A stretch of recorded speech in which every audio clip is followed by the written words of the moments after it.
यहाँ पर आए।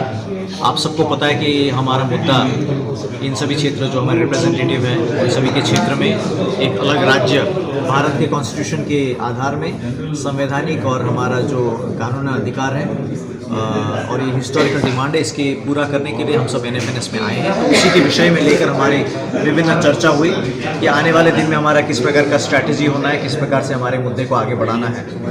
तो इस बारे में हमने आने वाले 6 महीने का कुछ प्रोग्राम हमने सोचा है और ये प्रोग्राम के लिए हमने हमारे जनरल सेक्रेटरी को ऑथराइज़ किया कि वो प्रोग्राम को एक स्ट्रीमलाइन करके एक एग्जैक्ट प्रोग्राम हमारे लिए क्रिएट करें और अगले 10-12 दिन के अंदर हम लोग अपना 6 महीने का कार्यक्रम हम लोग आगे बढ़ाएंगे। उसके बारे में एक कार्यक्रम हम रखेंगे और उसके साथ साथ हमने हमारे जो कॉन्स्टिट्यूएंट हैं, जो बोडोलैंड क्षेत्र के लोग हैं, त्रिपुरालैंड के साथी हैं, गारो एरिया के हैं और कार्बी आंगलोंग के हैं, इन सभी का जो प्रेजेंट प्रेसिंग एंगेजमेंट है उसके साथ भी जुड़ने का हमने आज रेजोल्यूशन लिया है। जैसे हमारे बोडो साथियों का BTR रिकॉर्ड 2020 में हुआ था, उसके इम्प्लीमेंटेशन में वो लोग इस समय लगे हुए हैं। तो NFNS उनके इस मुद्दे के साथ भी जुड़कर BTR 2020 एकॉर्ड का स्पीडी इम्प्लीमेंटेशन के लिए हमने रेजोल्यूशन पास किया है। उसी प्रकार से जो 125th अमेंडमेंट बिल है, जो हमारे में से 4 कॉन्स्टिट्यूएंट को इफेक्ट करता है, BTR क्षेत्र हो गया, TTADC एरिया हो गया और कार्बी ऑटोनोमस एरिया हो गया और गारोलैंड एरिया हो गया। हमने ये भी रेजोल्यूशन किया है कि 125th अमेंडमेंट जो है ये जल्दी से पेश किया जाए, इसको पास किया जाए और इसमें जो रिकमेंडेशंस हैं वो रिकमेंडेशंस यहाँ इन जगहों में जल्दी से इम्प्लीमेंट हो, इस बारे में भी हमने NFNS में आज रेजोल्यूशन पास की है। इसके अलावा मणिपुर में हमारे जो कुकी साथी हैं उनकी दयनीय अवस्था के बारे में हमें आज हमारे साथ कुकी साथियों से चिट्ठी भी हमें मिली है। वो चिट्ठी हमने यहाँ टेबल किया है, वो हमारे बीच में उपस्थित नहीं हो पाए because of the situation there. और हमने आज उनके जान माल की हानि जो हुई है उसके बारे में हमने बहुत गहरा शोक और संवेदना हमने प्रकट किया है। साथ ही सभी वहाँ के लोगों को, सारे लोग समूह, जाति समूह को हमने अपील किया है कि वहाँ जल्दी से जल्दी शांति आ जाए और हम सरकार से भी चाहते हैं कि वहाँ इस सारे समस्याओं का एक स्पीडी रेजोल्यूशन और स्पीडी और फाइनल फुल रेजोल्यूशन हो सके। हमें बड़ी खुशी की बात है कि हमारे प्रमोद बोडो जी जो NFNS के बीते दिनों में मेंबर रहे हैं, इस समय भी उनके साथियों का रिप्रेजेंटेशन है, वो एक पीस बिल्डिंग के लिए एक्साइज में वहाँ पर जुड़े हुए हैं। हमारा जो भारतीय गोरखा परिसंघ के भी सदस्य होम मिनिस्टर द्वारा बनाए हुए पीस कमेटी के मेंबर्स हैं। तो इस प्रकार से हमारे भी कॉन्स्टिट्यूएंट इसमें लगे हुए हैं मणिपुर में शांति लाने के लिए। हम चाहते हैं कि मणिपुर में पूर्ण शांति हो ताकि वहाँ जान माल की हानि तुरंत रुके और लोग हर प्रकार से प्रॉस्पर कर सकें। Thank you sir. यहाँ पर त्रिपुरा का जो मुद्दा है, त्रिपुरा लैंड का, वो गवर्नमेंट में जो पार्टी है IPFT वो भी त्रिपुरा लैंड का मांग कर रहा है और जो त्रिपुरा मोथा है वो भी मांग कर रहा है। क्या NFNS में त्रिपुरा मोथा भी ज्वाइन करेंगे फ्यूचर में? हमारे साथ तो शुरू से ही IPFT था।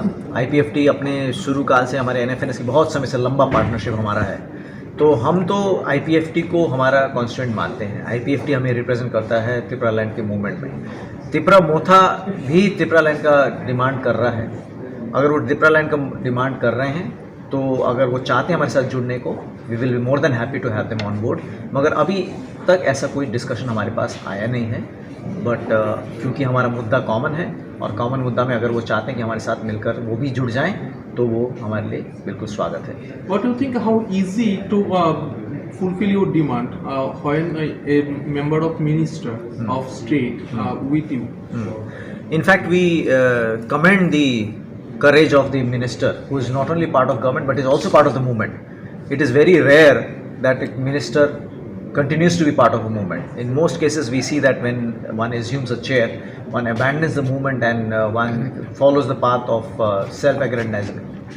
But we really commend our friend Shukla ji that despite being part of the government, he is still on the streets with the movement. He's been to Jantar Mantar for a dharna. We joined him there at dharna also, and we really commend him. I asked him about this peculiar situation, and I asked him whether it is difficult for him to carry on the duties as part of the government and as also part of the movement, to which he gave a very good answer. He said, this is part of my party program and we are committed to that. Our commitment, our primary commitment is there, and we really commend him and we really congratulate him for this stand. So Gorkhaland issue still hanging. What is the future of Gorkhaland?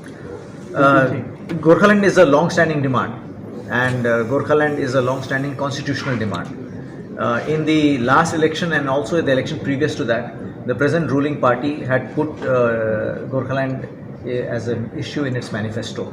So we know that the political class is aware of the Gorkhaland movement.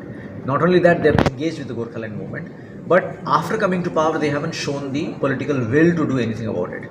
It is sad, and we call upon the government to engage more actively now that the tenure of the government is also running out now. It is high time that the government engages with the promises that it made before the poll and ensure that whatever it promised to the people on the basis of which it was voted to power, it fulfills those promises. What is your expectation from ruling party who are already decided and announced that they are not to be separate?